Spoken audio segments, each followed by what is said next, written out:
রাধে রাধে সকলকে। আজ নরসিংহ চতুর্দশী।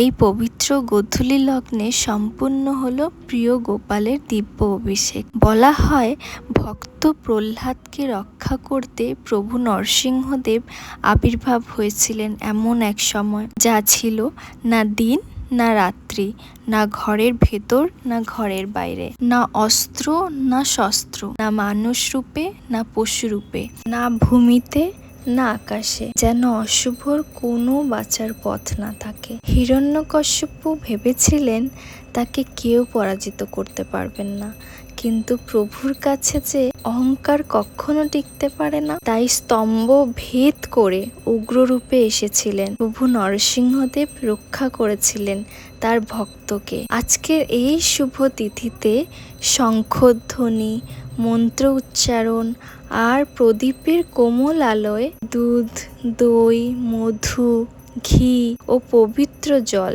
দিয়ে স্নান করানো হলো গোপালকে।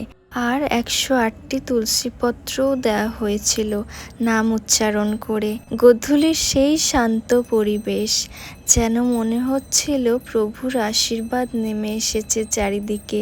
ভক্তি, বিশ্বাস আর শান্তিতে ভরে উঠেছিল মন। প্রভু নরসিংহদেব সকল অশুভ দূর করুন, আর গোপালের কৃপায় সবার জীবন সুখ, শান্তি ও আলোয় ভরে উঠুক। জয় শ্রী নরসিংহদেবের জয়, জয় শ্রীকৃষ্ণর জয়, জয় শ্রীরাম। রাধে রাধে। শেষে ভোগ নিবেদন করে ভিডিওটা এখানেই শেষ করছি। ভিডিওটা ভালো লাগলে লাইক, শেয়ার এন্ড সাবস্ক্রাইব করবেন। দেখা হচ্ছে নতুন কোনো ভিডিওতে। বাই।